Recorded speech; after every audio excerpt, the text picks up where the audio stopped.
Sometimes in life you just had to go with the flow. You just had to go with the flow.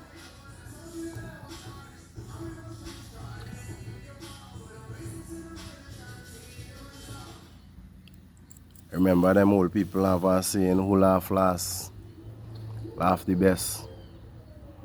Some of them used to say, who laugh last, laugh the sweetest. There's a whole game taking place out here. It's a big facade. It's just deception. It are few real people in this world. Few. The thing is, you could deal with plenty people, you could communicate with them, but you don't know your limits with them. Fact that you can't really read people's heart and mind, and all that we do have that gift and ability. You have to tie your camel. You have to deal with people based on your knowledge of how to deal with them and, the knowledge of that person. Think about it very carefully. Sometimes you're dealing with some people and they're tricking you.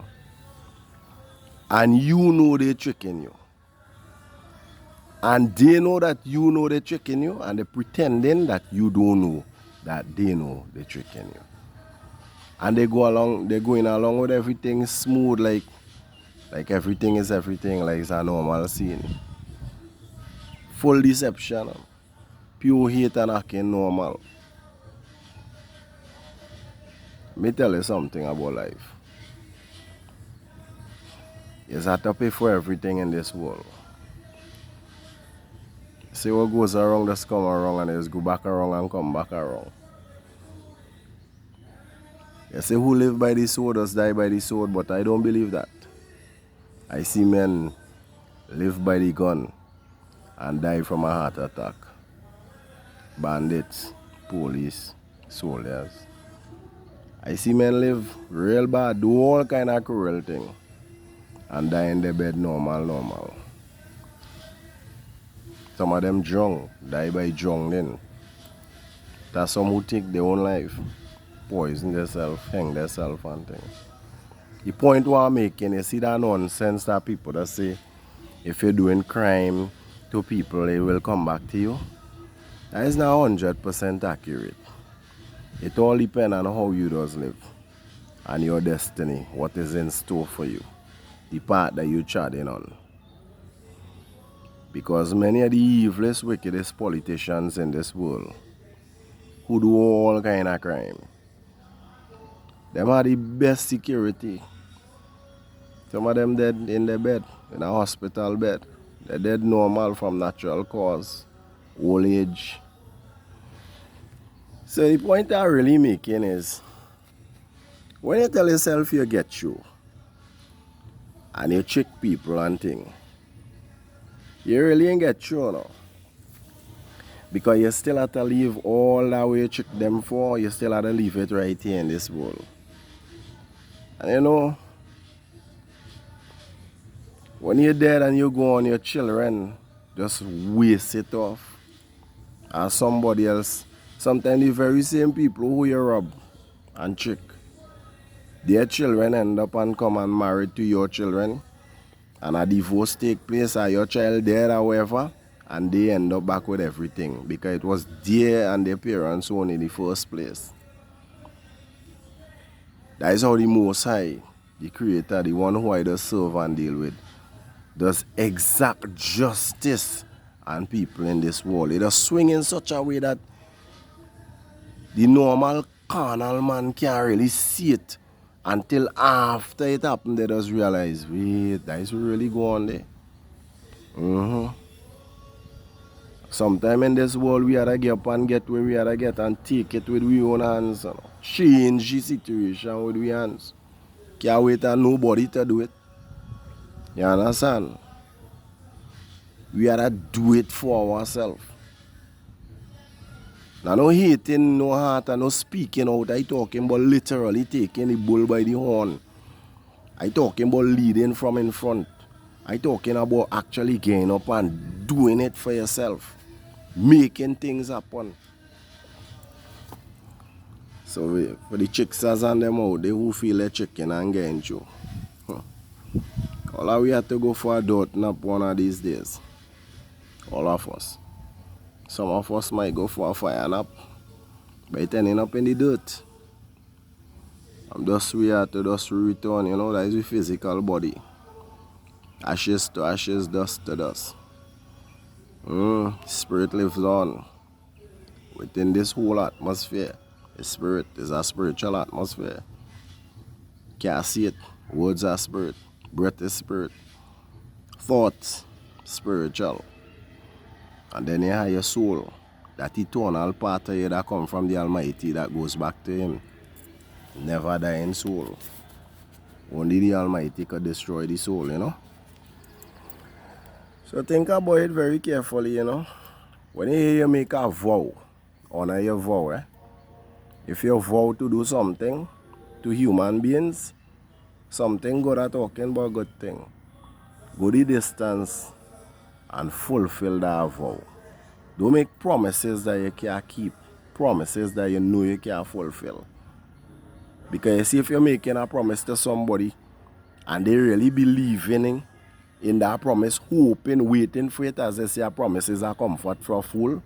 Now when it comes to righteousness, you see, when you make a verbal contract, you don't honor that. A man is as good as his word. So when it is that you make a promise and that person waiting on you to fulfill that promise, and you know to yourself you're not going to fulfill it, that means you're fighting war with that person. That is deception. That is warfare. War is deception. So a verbal contract is just as good as a written contract according to our beliefs. And when you hear we make a contract with you, whether it's verbal or written, and you break that contract, the penalty for breaking those contracts is a Houdini, A Houdini. Houdini could make an elephant disappear in the middle of a stadium. Yeah.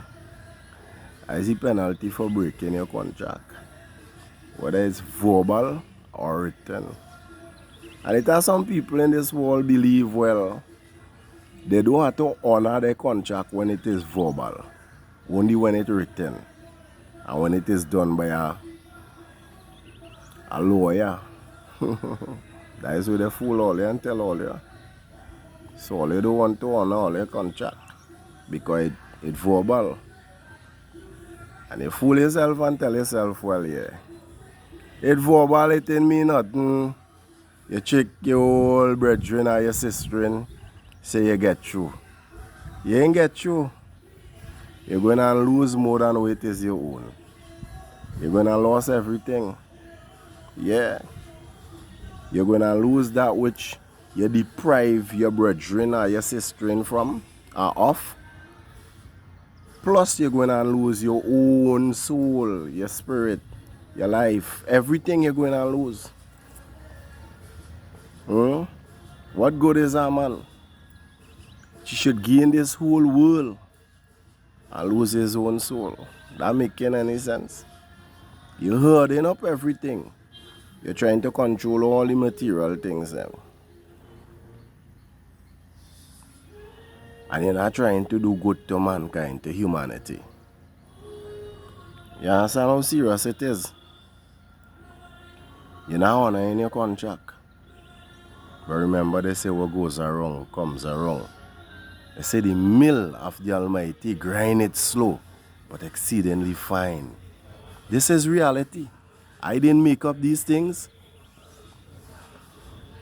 So when it is you turn on your news, or your phone, Facebook, wherever news source you just get your news from, and you see certain people who you know to be normal people thinking that they're normal and honest, end up in a Houdini situation. Don't be quick to cast no judgment. Don't be quick to put your head on no block. Don't be quick to have no comment to make. Just watch this movie as it play out and listen and learn. Because you never know what it is that specific crafty joker of a comedian human being practicing deception have done. You just don't know. You understand? That's how serious it is. It real out here, you know. Like I does always tell people who I does communicate with from time to time. When it is somebody deprived you of a job, or they deprive you of any kind of source of making money to feed your family. Like let me say they fire you without a reason, or they lay you off without a reason, out of spite or hate. Or then they could hire you, but they refuse to hire because of some hate or spite or some whatever reason they have. That person practicing what you call economic warfare with you. That is sanction them placing on you.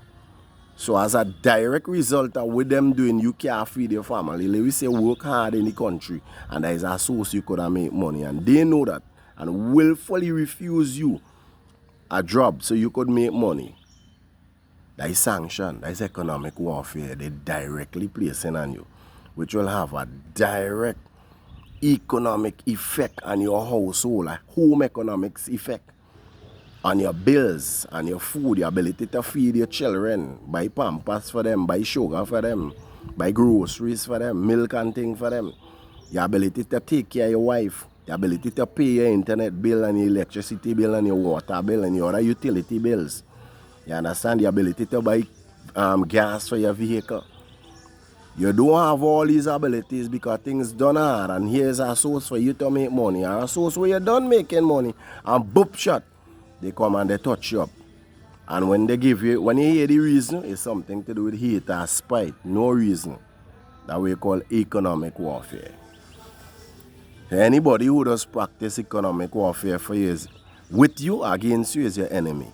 No matter how nice they look, how nice they song, no matter what position they hold in government and we big company or wherever, whoever that person is, a pastor, pundit, a imam, no matter who that individual is, economic warfare. Your worst enemy are the ones who don't want to see you eat and drink and they don't want to see you live. That is exactly what it is Quraysh did to Rasulullah sallallahu alaihi wasallam. They practice economic warfare with them. They starve them. They refuse from doing business with them. Not buying or selling them nothing. Not buying nothing from them, not selling them nothing. People die under that condition, I'm telling you. This is part of Islamic history, so when you see America starving certain countries because of some political leaders, America actually practicing serious hate and warfare against other normal people. With them do them people, right? So because of the leaders and them, the whole country must suffer. You see what is going on? The point I'm making.